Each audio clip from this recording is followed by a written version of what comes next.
This is going to be a conversation about the center school demolition that is scheduled to occur this year in 2015.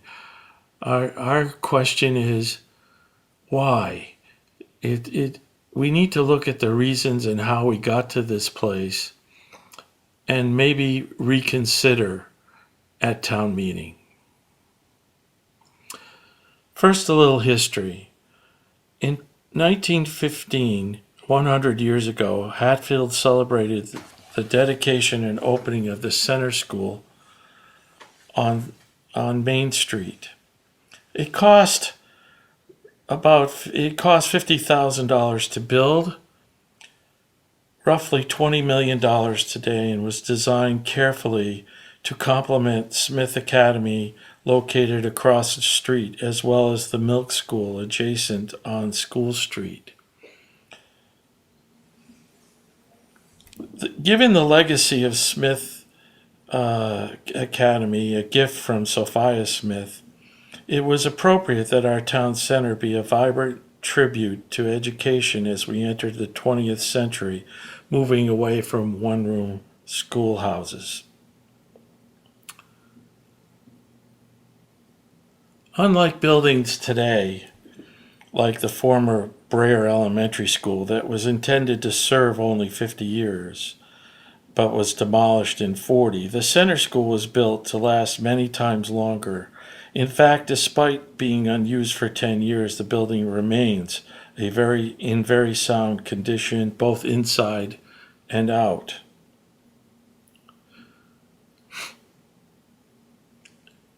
Here are a few slides or photographs that were taken only this past March. Here we are in the inside of the entryway to the school. As you can see, the floors, the wooden floors, are still good, and there's a number of other qualities here that you can.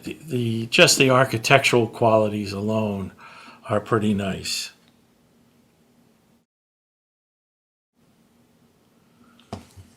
Here we are on the second floor in one of the typical classrooms you'll find throughout the building. Again, the blackboards are still up, and you can.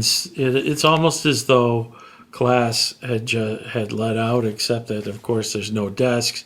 The wooden floors are in excellent condition. Notice the ceilings are very much intact. The lighting is good. Again, now we move to the second floor hallway. Again, the floors are good. The ceilings are good. It should be also noted that all the windows pointed to the east were replaced when Western Mass Library was still occupying the building. There were a number of other improvements, including the electricals, which we won't be showing.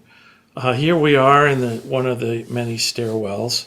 Again, it's almost as though you can hear the kids running down the stairs on their way to the next class, or perhaps across the street over to Town Hall, which was both the gym and the cafeteria at one time.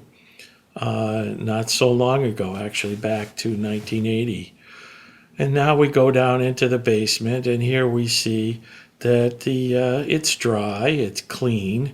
And again, this was not in bad shape. Of course, there you will find some old piping and so on with asbestos, but I think this is one of the things that we will want to address.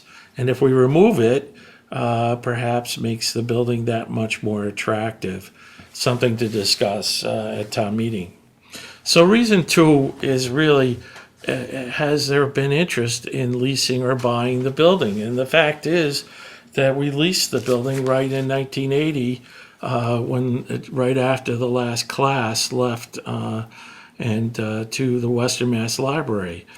They were there from 1980 to 2004. They put in quite a few improvements. They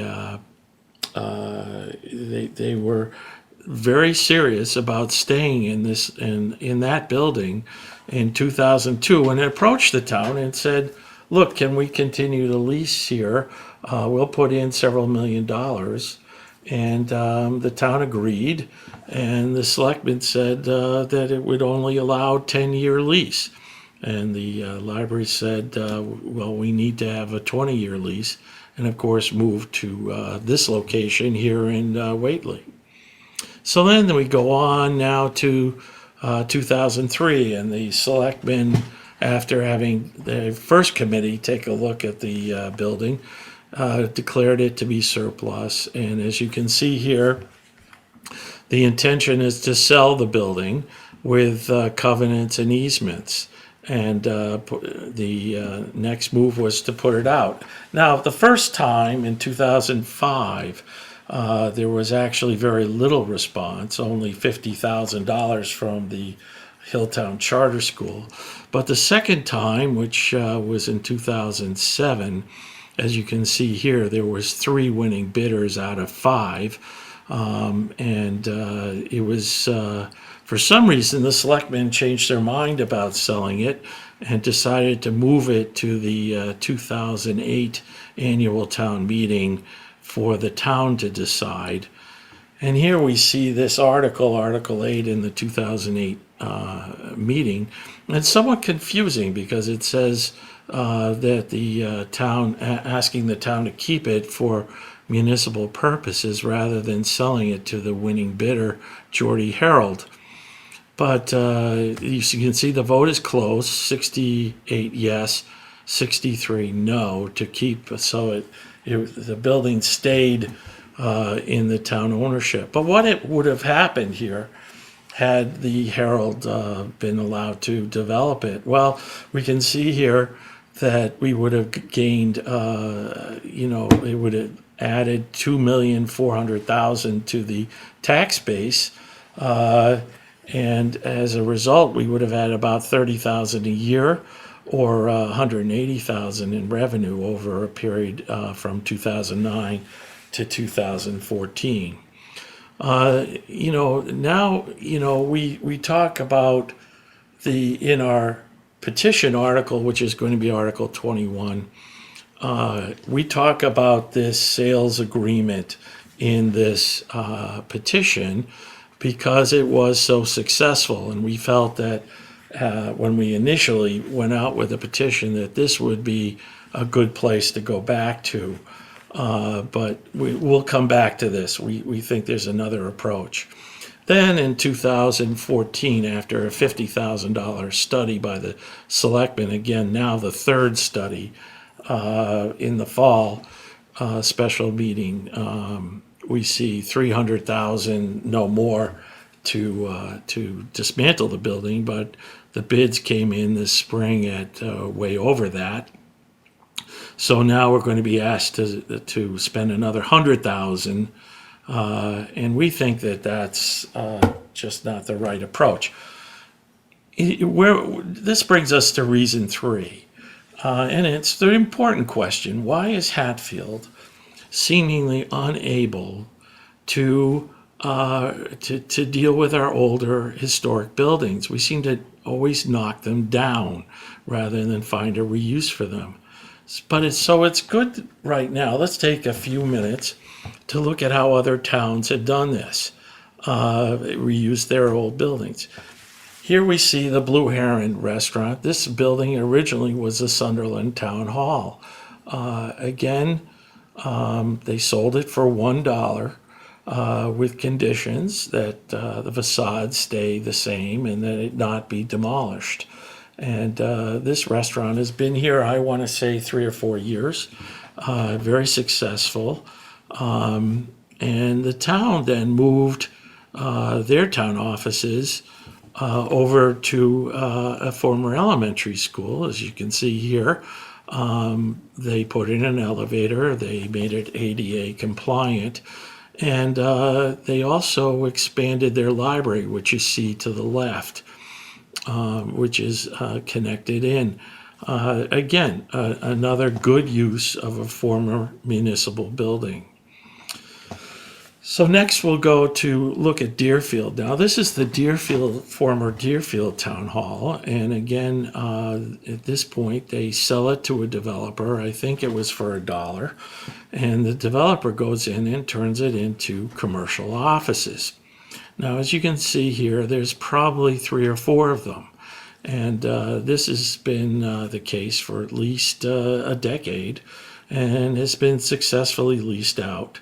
And then they moved again to an elementary school, added on another part to it, which is now the police department. And they also have a meeting space, which was inside, which was the school's auditorium. And this is a very nicely redone use of a former school. So then, not in a town next to Deerfield is Whately. And here we have, ironically, what was the former Whately Center School. Now, this is a 2-room schoolhouse. And again, you see the milk bottle was moved over here. And this is both the Historical Society and the town offices for the clerk and the selectmen. They still use their town hall for other offices. Now, some years ago, this was the Williamsburg Town Hall, again located in Haydenville, and they have since moved their town offices out and made this into the police department and the fire department. It's centrally located, and they also put in some extra effort into adding the bays for the fire department. This is the former elementary school that was located in Haydenville. This is now the town offices for Williamsburg. You'll find your assessors, your clerk. The upstairs, there's a meeting space up there for small meetings. They do their town meetings still at the Auntie-Dunphy School. So basically we come to how were these things done? And this is sort of important because, there was renewal authorities involved in many of these, as well as planning departments, things that Hatfield has not used so far. And we have a renewal authority that has been inactive. Perhaps this is the time to reconsider it. So let's go back and look at the petition again. The petition asks the town to cease dismantling the building, to only go as far as abating the asbestos, and to authorize the selectmen. Again, we have a problem here. Selectmen don't seem to be able to have the resources to carry through with leases and selling. So we'd like to reconsider this petition. We probably will do it as an amendment on town meeting floor. So we'll do this by striking that section that says except for the portion that pertains to the abatement of asbestos and so on, because we're going to be talking about another 100,000 for the dismantling. By the way, less than 200,000 of that is actually going to be asbestos abatement. So now, how can we rechange so this is the amendment we're thinking about, and again to authorize Hatfield, the Hatfield Renewal Authority, to prepare one or more plans by 2016 annual town meeting for reuse, and as a result come in with several plans, hopefully, at least one, that working with developers in the area and coming up with some method to reuse this school instead of demolishing it. Why spend almost $500,000 to demolish the school and get nothing for it? Let's reconsider and rescind the demolishing article from the fall of 2014. Thank you.